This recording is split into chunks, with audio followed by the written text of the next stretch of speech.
Bon, ok, aujourd'hui je suis de retour à Ponto Combo dans le 77 chez Royal Rider pour essayer pas une moto d'ici, une moto qu'on m'a fait le plaisir de me trouver, à savoir la... Où est-ce qu'elle est, punaise? Elle est où? Ah oui, elle est là, la Benelli TNT 125 TNT, j'imagine parce qu'elle a un super caractère explosif ou peut-être parce qu'on explose des commandes dessus, je sais pas. On va voir en tout cas très rapidement. La TNT c'est quoi? C'est 11,1 chevaux à 9100 tours minute. Le couple est dispo à 7000 tours minute et tout ça avec deux roues de 12 pouces. Pour rigoler, je l'ai mise à côté du XJR pour voir un peu la différence de gabarit. Elle est légère, hein, elle est presque imperceptible, mais quand même. Je plaisante, je vais finir la fiche technique en roulant.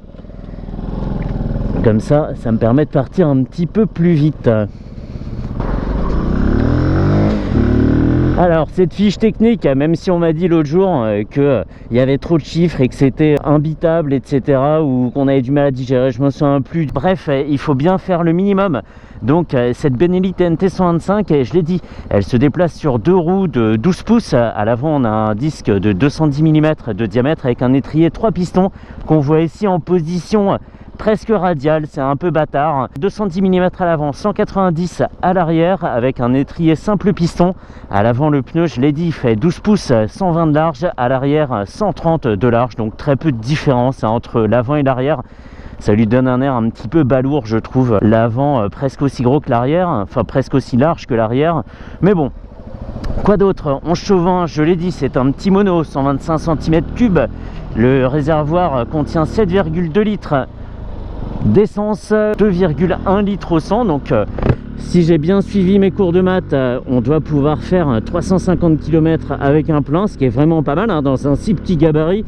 C'est vraiment balèze, un réservoir qu'on a voulu assez conséquent, je trouve, hein, rapport à la taille de la moto. Mettre un réservoir de 7,2 litres, c'est quand même pas mal, sans avoir un énorme réservoir qui défigure tout l'ensemble. Donc c'est une boîte 5 et le tout pèse 124 kg, 125 cm3, 124 kg, 11 chevaux, hein, voilà. Elle est commercialisée au prix de 2700 €, ce qui la fait 1000 € moins cher que la MSX, ou à peu près. Je mets le prix tout de suite de la MSX avec la différence entre parenthèses, et ça permet d'avoir à peu près les mêmes sensations, à savoir une machine très vive, hein, puisque l'effet gyroscopique est quasi inexistant sur ces roues de 12 pouces. On le voit ici, hein, je vire sans aucune résistance. Tant que je m'éclate pas dans le mur, c'est le principal. Et ça donne vraiment une machine hyper, pas nerveuse, mais très agile. Et je voyais aussi sur le site, quand je constituais la fiche technique, je voyais agilité, stabilité, roue de 12 pouces. En fait, non, parce qu'elle a l'agilité, mais pas la stabilité, c'est pas trop ça, quoi. Ah bah j'ai déjà passé 5 rapports, mais c'est bien, cela dit, d'avoir 5 vitesses et pas seulement 4, comme par exemple sur le Monkey et sur la MSX. Là on a 5 rapports, on a un tableau de bord qui présente assez bien avec un gros contour qui fait quasiment tout le tour ici, gradué jusqu'à 12 000 avec une entrée de zone rouge à 10 000 tours. On a un compteur ici qui affiche fièrement 104 km/h, 105, 106. Allez, vas-y, rien à faire, tête dans le guidon, en recherche de vitesse.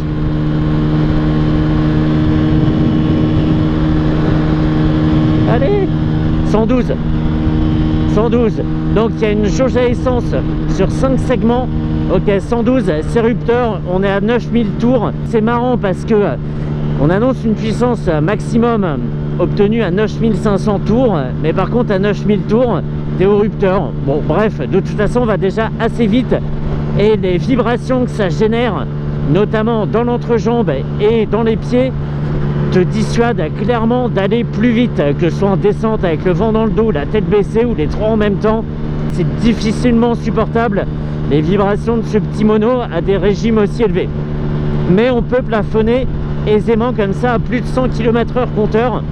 Et sur voie express, les gens qui me doublent sont ceux qui roulent déjà trop vite.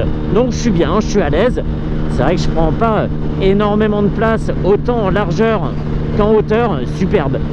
Et donc voilà, moi j'aurais plus peur de la hauteur, de pas me faire voir par les camions et même les camionnettes les plus hautes. Ça c'est un petit peu mon flip. On a quoi?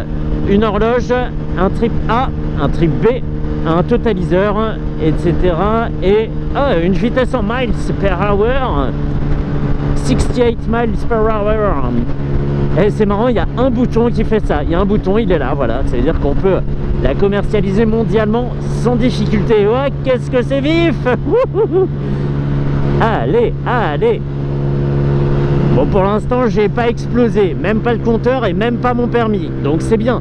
C'est très courageux d'appeler une petite machine comme ça la TNT 125. Si tu parles de l'explosif, hein, parce que si tu parles de la télévision numérique terrestre, c'est sans rapport également. À moins qu'il y ait une télé quelque part cachée ici, mais je ne crois pas.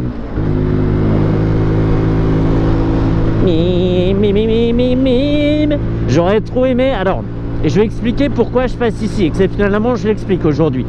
Je voulais voir sur Voie Express ce qu'elle donnait au max. Est-ce qu'on était à l'aise à haut régime et à des vitesses assez soutenues rapport à la puissance et à la cylindrée de cette machine? La réponse est oui. Je voulais trouver une route un petit peu sinueuse. Il y en a une derrière, mais elle est souvent impraticable et aujourd'hui c'est le cas. Il a beaucoup plu et la route est dégueulasse. Donc, comme pour l'instant, j'ai pas super confiance dans les routes 12 pouces, je m'abstiens et j'emprunte ce chemin habituel, qui n'est pas le plus fun pour cette machine, mais qui est, cela dit, assez adapté puisque les rythmes empruntés sont pas si élevés. Voilà, mais ce que j'aurais aimé, c'est un truc qui tourne sur lui-même, genre circuit de karting. Ça aurait été trop cool, jusqu'à peut-être me mettre par terre, hein. Mais il faut que je fasse attention parce que cette machine est à vendre actuellement. C'est une occasion, elle a 460 km et elle est affichée au prix d'un petit peu plus de 2500 € si ça intéresse quelqu'un. Voilà, vous contactez Kevin chez Royal Rider à Ponto Combo et il se fera un plaisir de répondre à vos questions. Alors elle est un petit peu sonore cette machine, même quand on est à des rythmes comme ça tranquille. Je suis en 5e à 60 à 6000 tours et c'est vrai qu'à la fois le moteur et l'échappement se rappellent à mon bon souvenir. Voilà, même sans tirer, hein, quand on roule sur un filet de gaz à régime constant, elle est un petit peu bruyante, c'est dommage. Et le deuxième côté un petit peu bof, attends, t'es fou, tu vas essayer de doubler? Oui. Allez, 2 jours et demi plus tard. Oui. Juste après la flash de rabattement, ça passe. Et le deuxième côté un peu négatif de cette machine, c'est que elle est assez sèche en suspension. À l'avant notamment, ça sent que la fourche est dure. On a des petits chaos dans le guidon comme ça, des secousses assez marquées.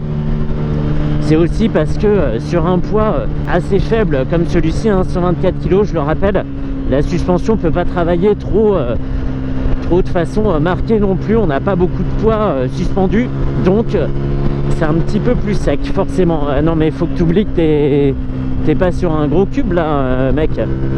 Tu peux pas doubler quand tu veux, même si on se traîne un peu devant là. C'est drôle, hein, j'aime bien ce genre de machine. Et j'avais fait la réflexion sur le Monkey, c'est que ce genre de petite moto vraiment ludique gagnerait presque à avoir un vario en fait, pas une boîte mécanique.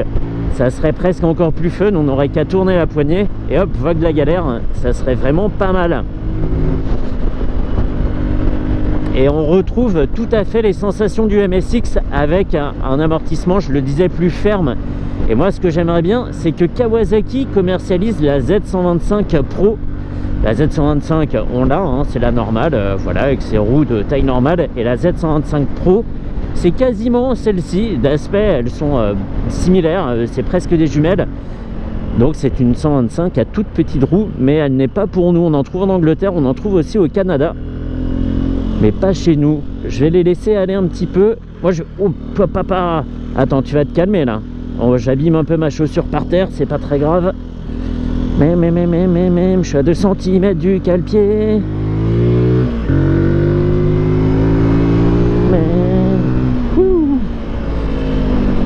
Bah c'est très drôle, on a répondu à pas mal de questions. L'agilité, elle l'a évidemment. La stabilité, par contre, elle ne l'a pas, puisque, je le disais, l'effet gyroscopique est inexistant par rapport au diamètre des roues. Mais par contre, le fun, c'est vraiment tout de suite, quoi. On se met sur cette machine, déjà on est très bien placé, on a les genoux qui s'incorporent très bien dans le réservoir, tant qu'ils ne sont pas vraiment incorporés, genre accident frontal, ça va. Et on trouve très vite ses marques. C'est une machine super douce aussi à maîtriser sur l'embrayage notamment, comme si on l'avait conduite depuis très longtemps. Alors qu'est-ce qu'il fait le camion? La selle est à 780 mm de haut. Je ne l'ai pas dit parce que c'est évident qu'elle est à la portée de toutes les tailles. Vas-y, je vais y aller parce que là je meurs quoi. Waouh, waouh, waouh. Vas-y. L'étroitesse au service de la malhonnêteté. Il a grillé tout le monde, rattrapez-le. Impossible, je vais beaucoup trop vite. Décollage. Youhou. Trop bien. Alors moi, faudrait pas me donner une machine comme ça, hein, parce que bon, déjà c'est une 125 et j'adore les 125, et en plus elle est super nerveuse. Alors là, c'est vraiment un coup à ce que je me mette par terre. Hein.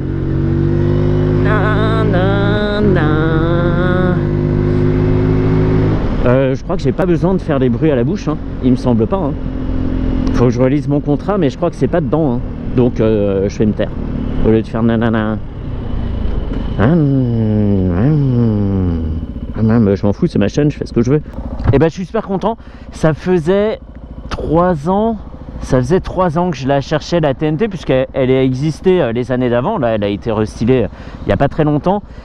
Et c'était très difficile de l'avoir parce que comme c'est un petit modèle de niche, il y a très rarement des modèles de démo. Les concessionnaires font pas l'effort de les mettre à l'essai. Mais je n'ai jamais perdu espoir et c'est vraiment le principal. Il ne faut jamais perdre espoir.